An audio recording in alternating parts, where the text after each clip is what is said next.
Good morning, everybody, and welcome to VG Myths, the online internet video game TV show where perseverance, determination, and laziness are equally rewarded. In Ratchet Clank, you go on a quest across the galaxy to clean the clocks of everybody who looks at you funny with a ludicrously over-the-top arsenal of deadly weaponry. But a real mechanic doesn't need to rely on all that fancy techno mumbo-jumbo. All you need to dismantle a war machine is a little elbow grease and a good toolbox. Can you beat Ratchet Clank with only the wrench? The rules are simple. Any inventory items classified as weapons are banned. Everything categorized as a gadget is allowed, but good luck killing anyone with the hydro displacer. Additionally, as a bonus challenge, we're going to avoid using any external weaponry, such as spaceship guns or turrets. It won't be an explicit failure if we have to use one, but the semantic police are knocking, so we're gonna try our darndest to keep them happy. The wrench, being a melee weapon, requires us to get up close and personal to take baddies out. Luckily, they tend to refuse to hurt you unless you step within a certain distance of their spawn point, so you can tiptoe in and take pot shots to grind their health down.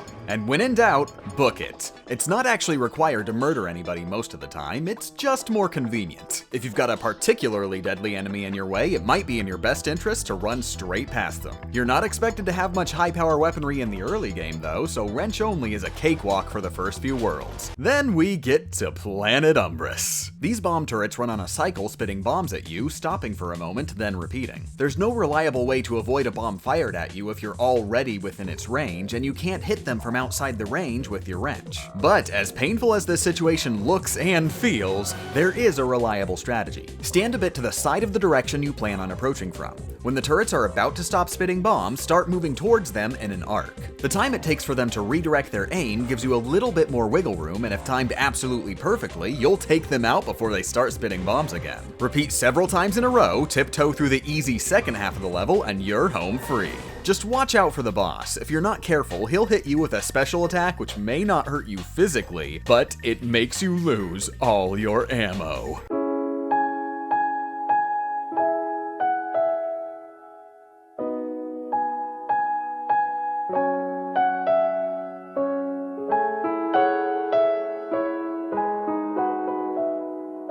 When playing as Clank on Orxon, we get into a sticky situation against this alien snapper. The dev-intended method is to order your Gadgebots to murder it Pikmin style, but for the bonus challenge, Gadgebot attacks are off limits. Clank's melee isn't the best substitute either. Even so, if you can bait out an attack before making your assault, you'll have just enough time to knock the snapper into the pit below. It can still murder you if you're not careful, but you've got enough room to squeeze by and continue the game. On Gaspar, you're normally supposed to use a bunch of turrets to blow up a sequence of doors to get the pilot's helmet. But for the sake of the bonus challenge, we'll instead be seeing our first use of Ratchet & Clank's super pro secret game mechanic, glitchy, finicky, broken level boundaries. The pilot's helmet is right at the top of a cliff at the beginning of the level, and while the cliff makes a good faith attempt to slide Ratchet off when he jumps on it, there are some spots where you can get in a high jump before falling, scaling the wall and skipping the entire level. But once again, our bonus challenge comes under fire in Pokitaru. Blowing up these snake-style ships is unfortunately required to beat the game, and spaceships don't have melee attacks, meaning it's 100% impossible for us to blow them up.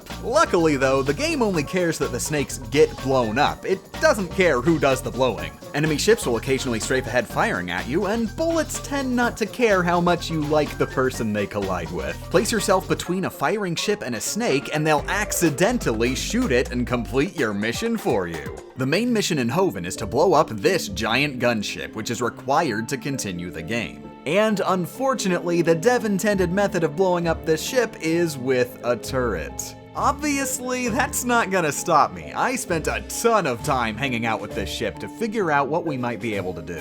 It's scripted to float in the middle of the level, then fly closer to the beginning of the level after the player reaches the turret. Before triggering it to move, we can jump over to it and safely float on the missile it's carrying, but after a few hundred wrench hyperstrikes, nothing seems to happen. So I looked up a super fancy, ludicrous, awesome speedrunner infinite jump trick and made my way to the ship's later position, and not only did hyperstrikes still not seem to do anything, ground pounds didn't either. After some scrounging around and begging for help from the almighty gods at the Ratchet & Clank speedrunning Discord, I think I've got a good idea what's happening here. The ship isn't necessarily incapable of taking damage from the wrench, it's just completely invulnerable before the player enters the turret, at which point its vulnerability to all weapons is switched on. The only way to exit the turret after getting in normally is by reloading the last checkpoint, making the ship invulnerable again. There are a couple methods that have been found that allow you to exit the turret without reloading checkpoint, but one requires use of the Visibomb gun, and others can only be done in New Game Plus, which we can't even get to unless we've already beaten the game. Sorry everybody, but unless we can find a fancy new Super Trickways strat to exit the turret, our wrench-only bonus challenge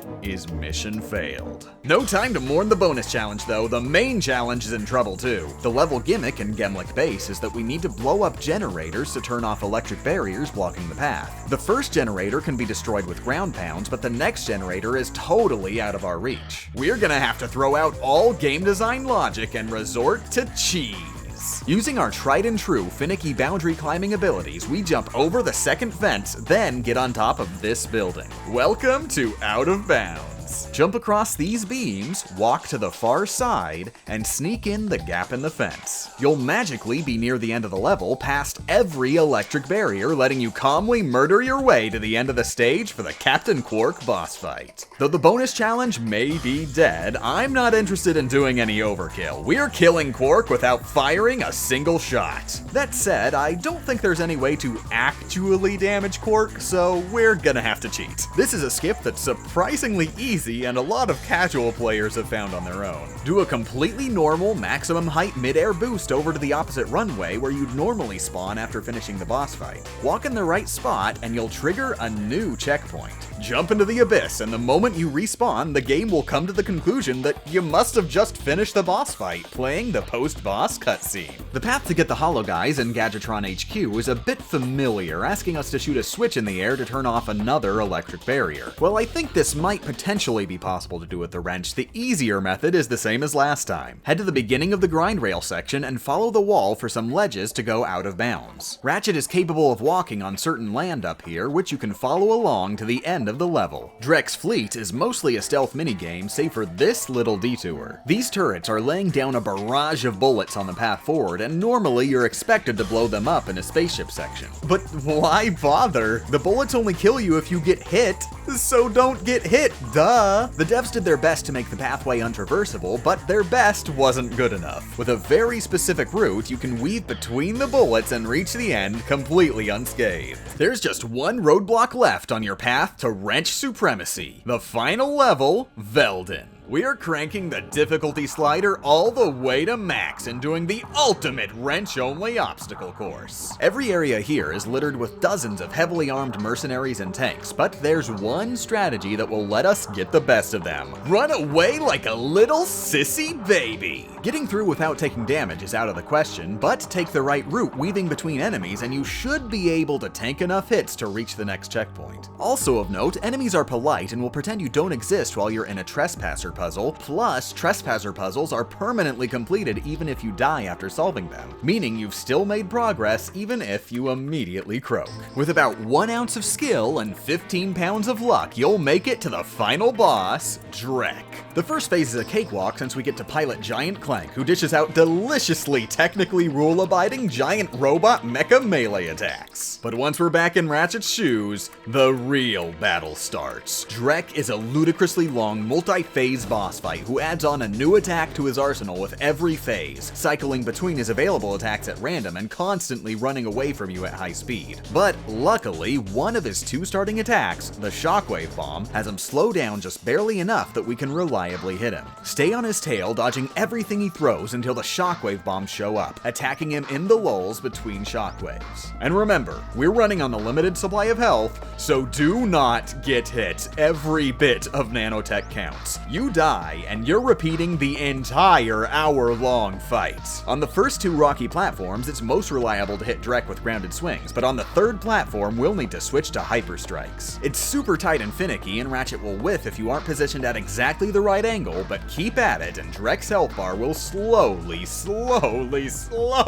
crawl down. By the final phase, you'll be waiting minutes at a time to get good enough RNG to even have a chance at hitting Drex, making for a super stressful stressful drain on your spirit. But hold yourself together, have patience, and this hour-long endurance challenge is absolutely conquerable. With Drex obliterated into space dust, the Ratchet and Clank wrench-only run is mission complete. Before we sign off, major special thanks to the folks in the Ratchet and Clank speedrunning Discord for helping out with the Hoven gunship. Plus, credit has to go to Teal Game Master, who did their own wrench-only run of the game a couple years ago. Links in the description. Special thanks to all Patreon backers, including Andrew Seibert, Mrs. Seckman, Eric Flynn, Les Lam, RB Drock, David 20 Covers, Zolino, Mr. Harry Wonka, Alexander Bucken, Chris Nate, Mason 2K, Salieri, Ross Clark, Ikarira, Anyu, Jez, Robert B. Brashier, Citrus Lush, Zainabe, King Tom Nook, JD, BCR Main Sound, JJ McKnight, Pokemon Go to Game Champ subscribe button, Joshua Bradbury, Cool Monkey 666, Vincent Hall, Bass Singer 313, Plasma Phoenix, Adam M, Yellow Alert, and I'm going to unban Julius Zeno.